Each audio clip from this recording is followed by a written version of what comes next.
Hi, Scorpio. Welcome to your December 2022 general tarot reading. It's Rena here.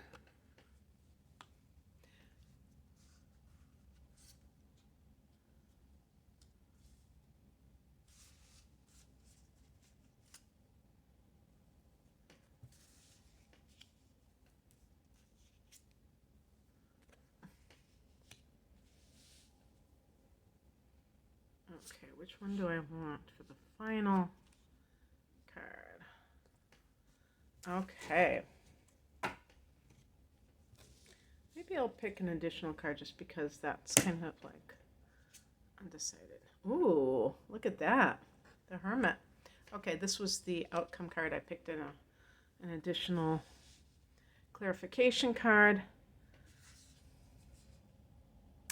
Oh, yeah. I didn't know that this was the past position. This is funny because I've been getting the Two of Cups a lot for whatever reason. And I mean, just multiple times, not just in this series, but then with the end of November, this is December. So this is carrying into the new month. Is this idea of reunion? And I'm trying to, and also, but also forgiveness, and in some cases, commitment. So it's not just about reunion, it's about committing to someone, but also to, maybe a recommitment. So if you split up with someone, you got together on the rebound with somebody else, and then you go back to that person, maybe it does take forgiveness and a recommitment to that relationship. Why am I getting it now? I don't know. It could be something with the collective about love versus other things, that realizing what's really important in life. And maybe there are some people out there, even some Scorpios, who had an affair or did something because you thought you weren't getting something from your relationship, and then you realize that that wasn't the most important thing. I mean, it could be something along those lines too. And either you have to forgive your ex-partner for straying, or maybe you have to forgive yourself for straying, and that kind of thing. In the past position is the Nine of Cups. Oh no, did I? Yeah, this was in the central position. So why am I looking at this card? Um, I should probably check this. Okay, I'm glad I checked because I guess the heart of the matter is actually this card. So I had to start a whole new file just to figure out which card was in the center of the reading.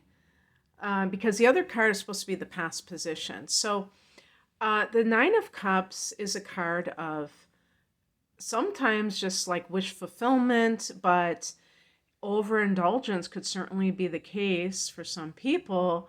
And I mean, I was thinking of even like if you have been, like in December, this is a month of a lot of parties and just having a lot of emotional, maybe it's emotional excess, reliving the past, getting together with people that you care about. But one thing leads to another, and you have something that you did not expect. Maybe you, I don't even know if I should go here because I know that some Scorpio people would be very offended at that. So I'm just going to kind of leave that alone. But in the past position, we have the Two of Cups, and this is a card of commitment. So with these two cards, I mean, why do I have to make this into something negative? I mean, actually, these two cards could indicate that you are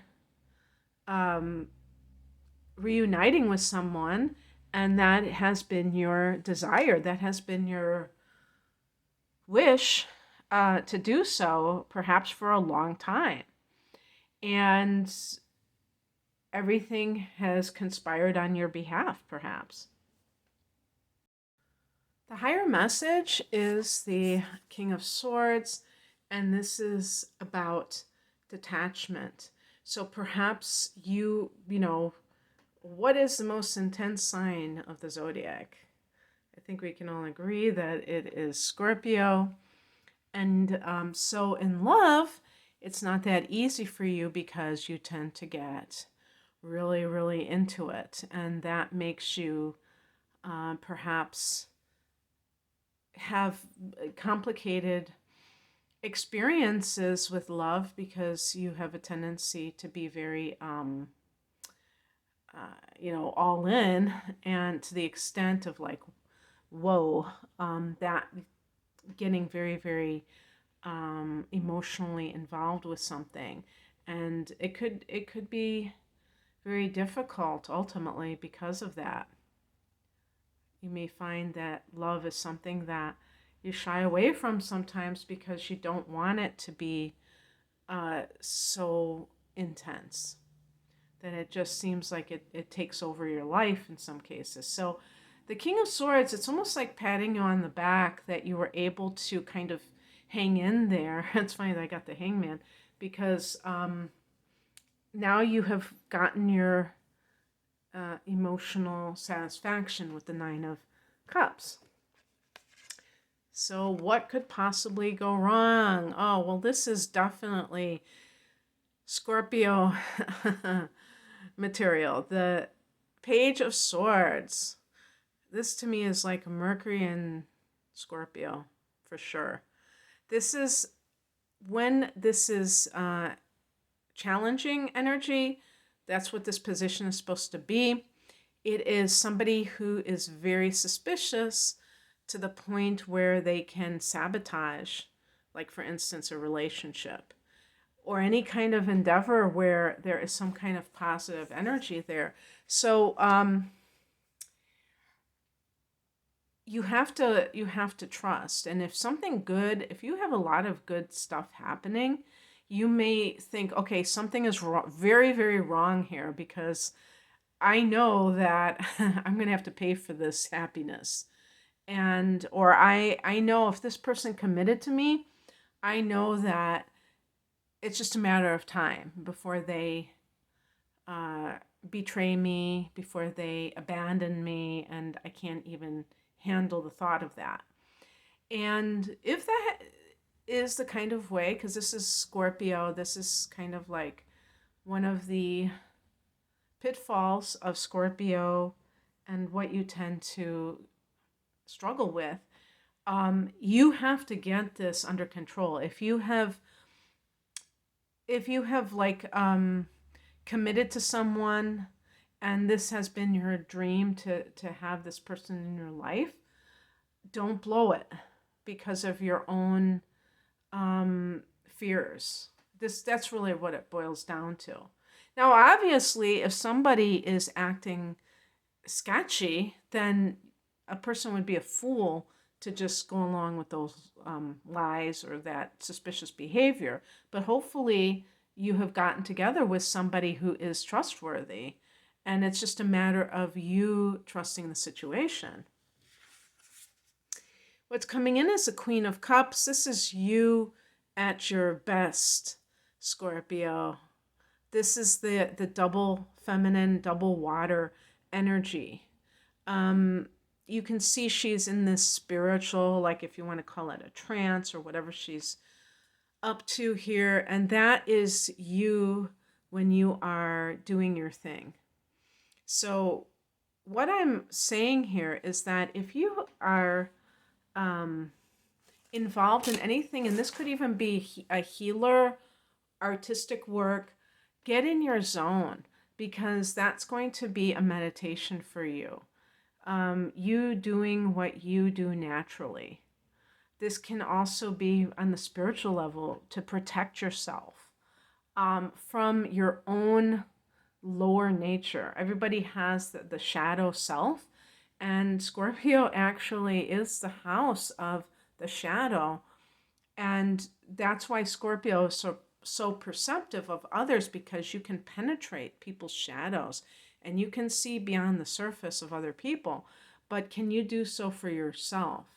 Are you able to pinpoint where, for instance, if you have trust issues, where are they coming from?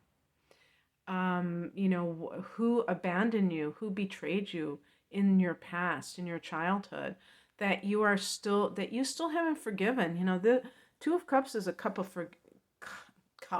is a card of forgiveness, but it doesn't mean that this is what it means in your reading. Scorpios tend to have a lot of difficulty with forgiveness because you're a fixed water sign, so emotions can become crystallized and they can just stay in this place where it's hard for you to break it up and to let everything flow, and you can tend to be much more holding on to that sense of injustice or whatever happened. And it's really about liberating yourself. It's not just about the other person. The outcome is the Hangman. Now, one of the interpretations of the Hangman is that it's like kind of this period of hanging in the balance, if you will, like your life kind of not being one way or the other. And I don't necessarily, that's one of the reasons why I picked a clarification card, because I was kind of like, okay, well, I don't know if what this means for this person. Like for instance, let's say you did reunite with someone over the holidays, an old love, okay, but that person happens to be in the middle of a divorce. You might have a period of time where you still cannot really be with this person as a couple because of their situation. And so that can be a situation where you feel this sense of what is that called, where you're in a no man's land? I can't think of that term. You're kind of in between two situations, a waiting period, I can't think of that term. I think you know what I mean. A holding pattern, where you can't move forward and things like that. But I think in this particular reading, it's more like a surrendering to your situation, surrendering to your fears, even. Because again, with the Nine of Cups, getting what you want sometimes can be confusing, because if you've had a pattern of a lot of disappointment in love, Scorpio, it can feel scary even to have this good thing happen and wonder, when is the other shoe going to drop? So I picked an additional card for clarification, and I got the Hermit.